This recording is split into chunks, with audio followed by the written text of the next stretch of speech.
Assalamualaikum warahmatullahi wabarakatuh. Apa kabar teman-teman semuanya? Kalau baik semuanya, jempolnya dinaikin biar Uma bisa lihat bahwa suara Uma kedengeran. Alhamdulillah, terima kasih. Alhamdulillah kita bertemu lagi di hari Jumat. Uma masih ada di Indonesia. Insya Allah nanti berangkat ke Mesirnya 14 September. Mohon doanya ya dari teman-teman semua. Dan ketupat akan masih terus dilanjutkan walaupun Uma sudah di Mesir insya Allah. Semoga semua dalam keadaan sehat, dalam keadaan bahagia, dalam keadaan hati yang tenang. Dan hari ini kita sama-sama membahas satu tema yang berbeda dengan tema-tema sebelumnya. Kita bahas sedikit tentang alam kubur ya. Ya, tema kita adalah alam barzah, persinggahan menuju akhirat atau alam kubur, alam barzah atau alam kubur. Langsung saja teman-teman semua, pada hari ini kita tahu bersama bahwa manusia ini, kita ini menghadapi 5 tahapan kehidupan. 5 tahapan kehidupan. Apa aja sih? Kita teman-teman semua dimulai dari sesuatu yang tidak ada kita ini. Kemudian berikutnya kita masuk ke dalam kandungan, ya kan? Kemudian yang ketiga kita masuk ke alam dunia. Saat ini kita berada di alam dunia. Keempat kita masuk ke alam barzah, alam kubur. Dan terakhir yang kelima kita masuk kepada kehidupan akhirat. Kita dimulai dari sesuatu yang tidak ada, berada di alam ruh, kemudian kita masuk yang kedua berada di dalam alam kandungan, ketiga kita masuk alam dunia, saat ini kita masuk ke tahapan alam yang ketiga alam dunia, keempat nanti masuk ke alam kubur dulu, baru masuk ke kehidupan akhirat. Itu 5 tahapan kehidupan manusia. Nah, inilah sebagai bentuk keimanan kita bahwa kita beriman kepada hal-hal yang kita nggak bisa lihat, pada perkara-perkara yang gaib, perkara-perkara salah satunya setelah kematian. Perkara setelah kematian itu bisa kita yakini dengan keimanan. Seperti kita yakin dan percaya bahwa nanti di alam kubur akan ada azab kubur, ada nikmat kubur.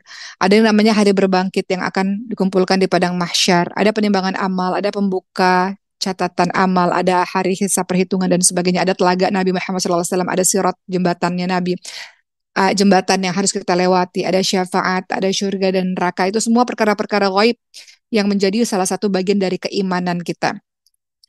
Kalau teman-teman lihat dalam surah Ali Imran ayat 185. Ya. Dalam surah Ali Imran ayat 185, teman-teman lihat di situ ada kalimat a'udzubillahi minasyaitonirrajim, kullu nafsin dha'iqatul maut wa innama tuwaffa wa innama tuwaffa wa innama tuwaffawna ujurakum yaumal qiyamah faqad faz wa mal hayatud dunya illa mata'ul ghurur. Dalam surah Ali Imran ayat ke-185. Surah Ali Imran ayat 185. Bernyawa akan merasakan mati. Umat dan kita semua ada satu masa bahwa kita akan kembali kepada Allah Subhanahu wa taala. Barang siapa dijauhkan dari neraka dan dimasukkan ke dalam hanyalah kesenangan yang memperdayakan. Maka wa mal hayatud dunya illa mata'ul ghurur. Allah Subhanahu wa taala mengingatkan pada kita, kehidupan dunia ini hanyalah kesenangan yang memperdayakan. Bahwa Allah telah menginformasikan dalam surah Ali Imran salah satunya ayat 185, ada juga surah Al-Anbiya 35, kullu nafsin dha'iqatul maut. Hampir sama kalimatnya. Allah Subhanahu wa taala berfirman bahwa yang bernyawa akan mati, setiap jiwa akan merasakan mati, namun kita tahu bahwa hanya Allah lah yang maha hidup, Allah tidak akan mati, adapun jin, manusia, kita, malaikat, semua akan merasakan yang namanya mati. Hari ini Uma ingin fokus membahas tentang alam kubur, tentang alam barzah, yang mana itu juga menjadi perhatian besar, salah satunya oleh Sayyidina Uthman bin Affan, yang beliau sangat takut ketika membicarakan mengenai alam kubur. Jadi pernah suatu ketika ada seorang bekas budaknya Sayyidina Uthman bin Affan radhiyallahu anhu, beliau berkata, kebiasaan Sayyidina Uthman bin Affan radhiyallahu anhu, ketika Sayyidina Uthman itu berhenti di kuburan, biasanya Sayyidina Uthman itu menangis terseduh-seduh sampai-sampai membasahi janggutnya. Kemudian beliau ditanya, disebutkan tentang surga dan neraka, tapi beliau tidak menangis. Sayyidina Utsman ini ketika disebutkan surga dan neraka tidak menangis. Tapi kalau melewati perkuburan, berhenti di kuburan, itu nangis terseduh-seduh. Ya. Kenapa engkau menangis dengan melihat kuburan ini? Mengapa demikian? Kemudian apa kata Sayyidina? Kubur adalah persinggahan pertama dari persinggahan-persinggahan akhirat. Kubur itu persinggahan pertama sebelum kita masuk kepada kehidupan akhirat. Kata Sayyidina Utsman, apabila seseorang selamat dari keburukannya, maka setelahnya jadi lebih mudah. Bila seseorang tidak selamat dari keburukannya di alam kubur, maka setelah alam kubur kehidupannya jadi lebih berat. Rasulullah SAW bersabda, aku tidak melihat suatu pemandangan pun yang lebih menakutkan daripada kubur. Hadis riwayat Tirmidzi dan Ibnu Majah.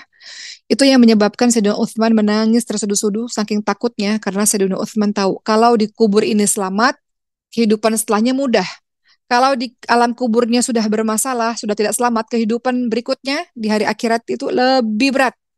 Makanya ini adalah tempat persinggahan pertama yang menentukan kehidupanmu berikutnya.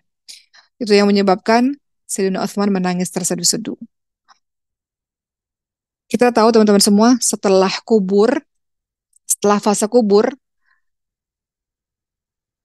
kalau orang-orangnya selamat, maka kehidupannya seterusnya lebih mudah dan lebih enak. Tapi kalau di kubur ini bermasalah, nah itu akan lebih membahayakan di kehidupan berikutnya ya. Jadi eh, di dalam kubur kita sudah bisa melihat atau merasakan surga dan neraka. Belum masuk surga dan neraka, tapi sudah merasakannya, sudah melihat surga dan neraka. Makanya kalau orang-orang soleh, ketika dia berada dalam kubur, orang-orang mukmin, orang-orang beriman, dia akan mengatakan, Ya Allah, segerakanlah kiamat supaya aku kembali ke keluargaku dan hartaku. Tapi kalau orang-orang yang tak beriman kepada Allah Subhanahu wa taala ketika berada dalam kubur kan sudah mulai melihat ini kan neraka. Mereka belum masuk neraka tapi sudah mulai merasakan melihat neraka. Mereka akan mengatakan ya Allah janganlah datangkan hari kiamat. Kalau datang hari kiamat mereka dibangkitkan di padang mahsyar baru nanti perjalanannya panjang kan. Jadi kalau misalnya orang-orang yang beriman dia masuk dalam alam kubur nanti ada hari kebangkitan dia ada di padang mahsyar segalanya jadi lebih mudah. Ujungnya dia masuk ke surga Allah.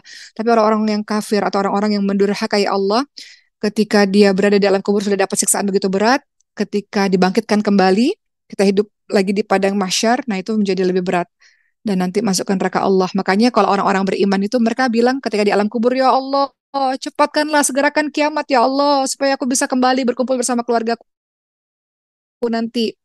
Kalau orang-orang yang durhaka pada Allah, ya Allah jangan datangkan kiamat. Karena setelah kiamat datang, kehidupanku lebih susah lagi nanti. Jadi itu perbedaan antara orang-orang beriman dengan orang-orang yang tidak beriman. Nah, teman-teman tahu bahwa di kubur itu suasananya seperti apa? Uma terangkan sedikit. Di kubur itu suasananya gelap dan sempit, teman-teman semua. Maka kita lihat dari sahabat Abu Hurairah radhiyallahu anhu bahwasanya ada seorang wanita berkulit hitam biasa beliau menyapu di Masjid Nabawi pada masanya Rasulullah SAW. Namun Rasulullah pada saat itu tidak menemukan wanita ini. Maka Rasulullah bertanya kepada para sahabat, di mana wanita hitam yang biasa menyapu masjid? Kata sahabat, para sahabat, wanita ini telah meninggal dunia.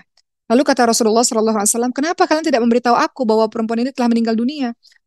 Jadi seolah-olah menurut para sahabat ini hal yang tidak terlalu penting bagi Rasulullah, makanya tidak disampaikan kepada Rasulullah SAW. Akhirnya Rasulullah SAW bersabda, tunjuki padaku kuburan perempuan ini di mana.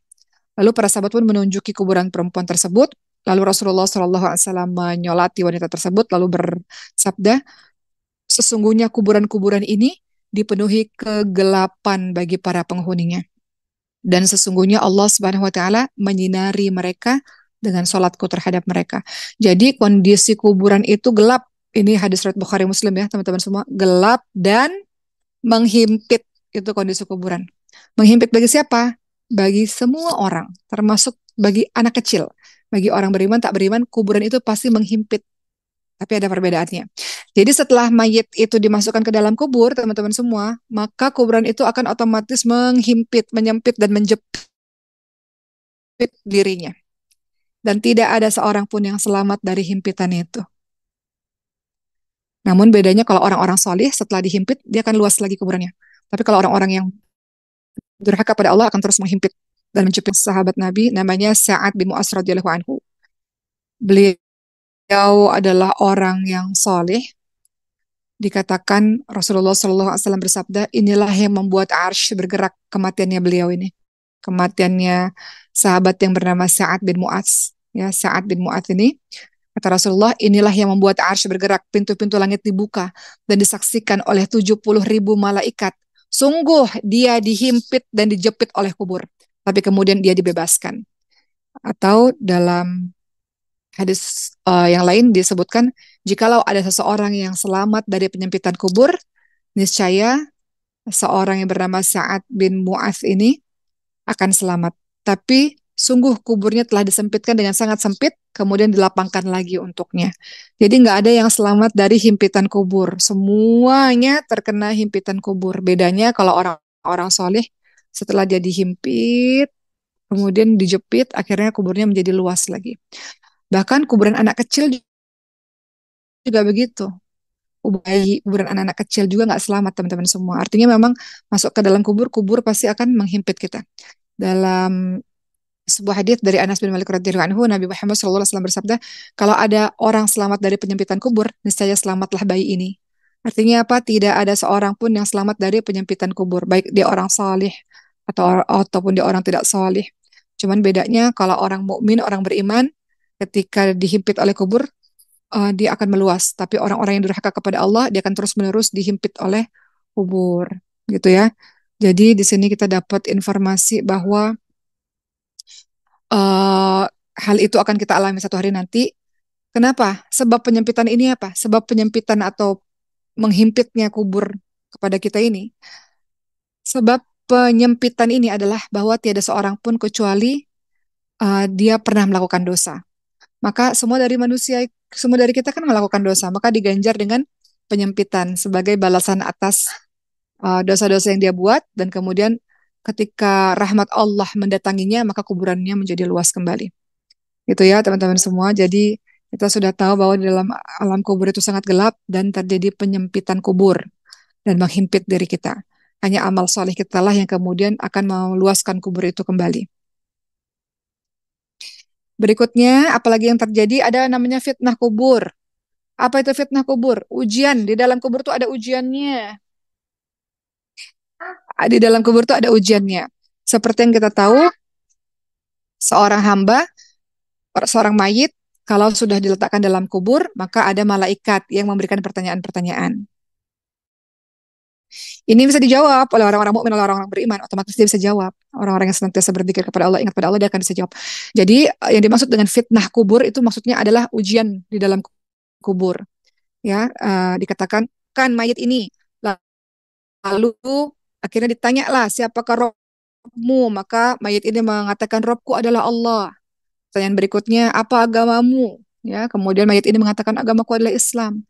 Kemudian malaikat tanya lagi, siapa laki-laki yang telah diutus kepada kamu? Maka kemudian dia menjawab, beliau adalah utusan Allah, Rasulullah SAW.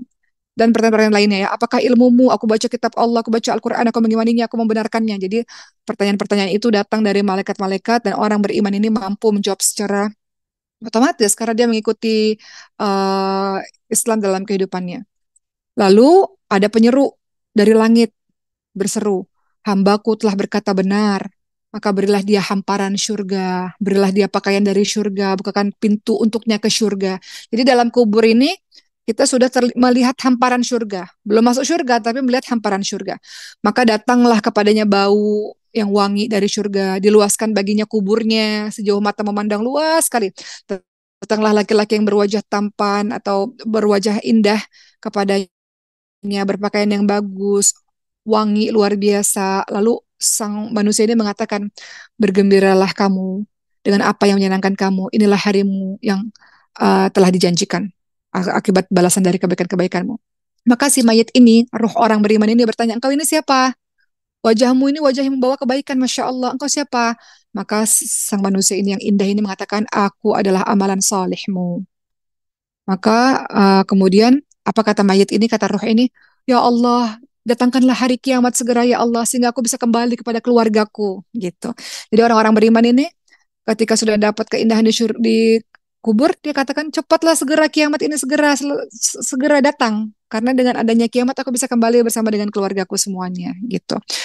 Sama juga, pertanyaannya sama, diajukan oleh orang-orang yang durhaka kepada Allah, oleh orang-orang yang maksiat. Ruhnya ditegakkan, atau badannya ditegakkan di dalam kubur.